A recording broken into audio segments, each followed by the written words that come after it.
At last, the long-awaited leaks of Chapter 1147 of the legendary manga One Piece have been released. This chapter comes with a peculiar title, The Things We Fear. On the cover page, Yamato still appears, with Raizo feeding her as a gift after she defeated Who's Who, in a scene that blends humor with appreciation. The chapter then begins with a flashback revealing what happened before Summers attacked Robin.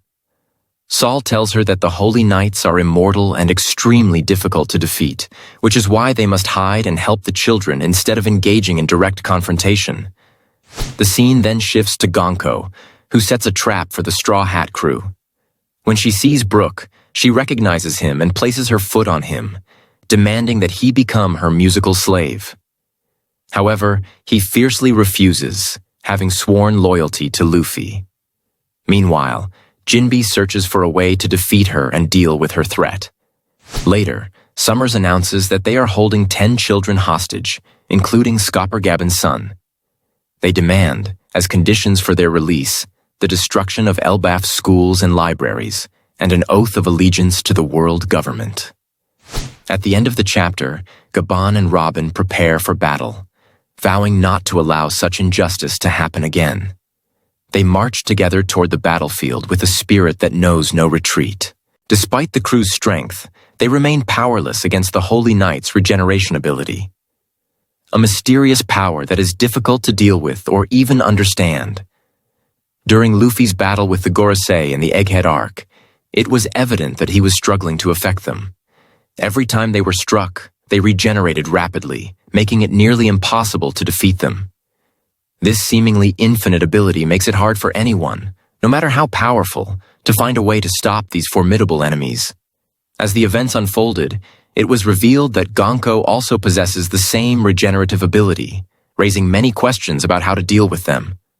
Amidst these developments, several theories emerged regarding how to overcome the Holy Knights.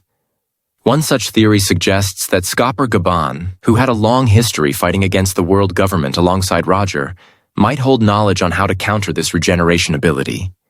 Since he fought some of them in the past, specifically during the God Valley battle, it's possible that he gained the experience needed to understand the mechanism behind their regeneration and how to stop it.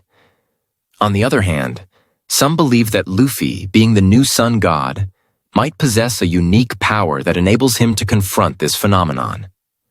As we know, Luffy has extraordinary abilities in his Nika form, and he may discover within himself the means to affect them in some way, something that could give him an edge in his fight against the Holy Knights. Amid all these possibilities, the most important aspect remains the hints Oda has provided in the recent chapters. These hints suggest that Brook might be the one to discover the ideal way to deal with the Holy Knights. Thanks to his devil fruit, which granted him life after death, Brook possesses a unique connection to magical forces. This makes him the most likely candidate to understand how the Holy Knight's regeneration ability works. Back in the Thriller Bark arc, Brook was the first to discover the effect of salt on zombies, which reinforces the idea that he may possess the knowledge or tools needed to uncover the secret behind the Holy Knight's regeneration. He is, quite literally, the man for difficult missions, always surprising the crew with his astonishing ability to get the job done. We witnessed this when he managed to copy Big Mom's poneglyph swiftly without being noticed. It is highly likely that Brook will play a central role in finding a solution to this magical ability. His presence in the crew was never random, especially given his strange devil fruit and appearance, which suggests that he comes from a magical realm, making him the most suited to deal with these mysterious powers. Moreover, Oda's increasing hints point to Brook as the one who may uncover the key to dealing with the Holy Knights, thanks to his unique background and exposure to worlds of magic and rituals. During his solo journey after the Sabaody archipelago events, Brook found himself on Namakura Island, where the locals were summoning a demonic entity through complex magical rituals. When Brook suddenly appeared in the middle of the ritual, the people believed he was the very devil they had summoned, due to his terrifying skeletal appearance.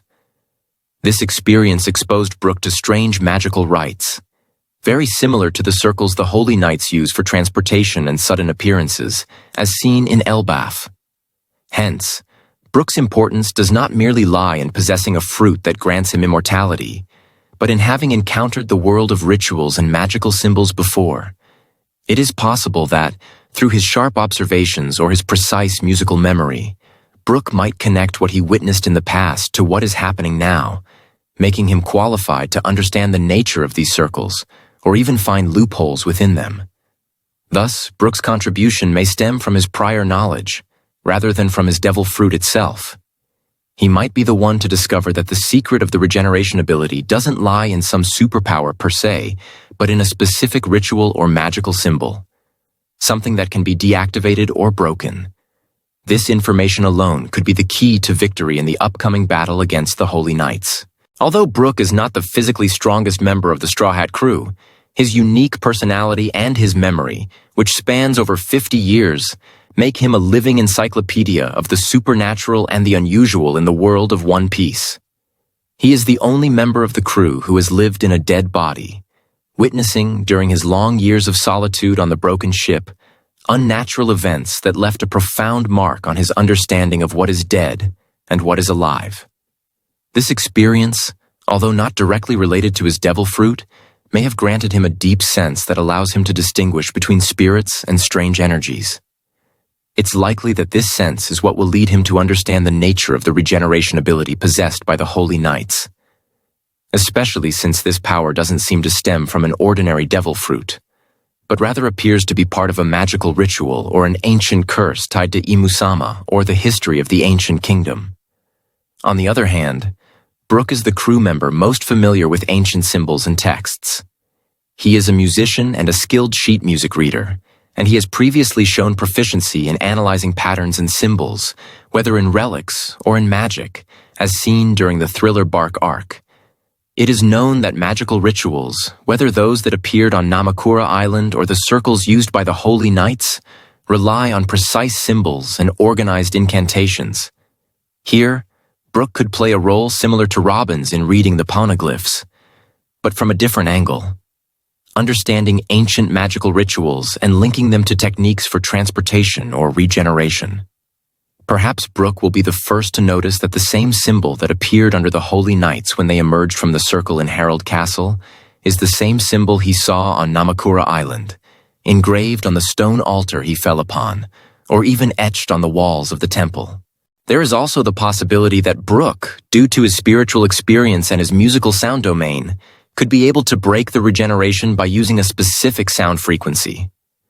We know that music in the world of One Piece is not just for amusement, but a force that can influence souls, as Apu demonstrated, or as happened on Skypiea when its inhabitants used bells to communicate with the past. Who knows? Perhaps Brook will discover that there is a certain musical frequency that disrupts this regeneration, or that a specific sound, whether played or sung, can reveal the illusion surrounding the Holy Knights' bodies and expose their true nature, whether they are mere spiritual manifestations stemming from dark rituals. All these clues encourage us to consider Brook's potential role in a different light, not merely as a humorous musician, but as a mysterious guardian who carries in his melodies the keys to unravel the most dangerous cosmic secrets that the world government has manipulated for centuries. Perhaps, just as his journey began with a magical ritual on Namakura Island, he will end it by confronting the magical rituals that threaten the world in Elbaf, not as the demon people once believed, but as a musical angel bearing the melody of salvation. In the end, with the mysterious unfolding of events, the role of Brook becomes clearer in ways we never anticipated. Far from being just a musician and a wandering soul in search of meaning, it seems that Oda has woven for him a unique path that stretches across both the living and the dead worlds, traversing rituals and legends, positioning him in a place of deep understanding of the regeneration ability that protects the Holy Knights. Not through his devil fruit, but through his experiences, his soul that inhabited death and returned, his memory that has preserved forgotten rituals, and perhaps with his musical ear that hears what cannot be heard. In a world controlled by symbols, circles, and secrets, Brook may be the only string capable of breaking the cursed tune that makes the holy knights an unstoppable machine. And only then will the end of the story, written in ink and magic centuries ago, begin. And the final hymn of liberation will begin at the hands of the skeleton that everyone thought was a shadow of death, only to reveal himself as the messenger of life.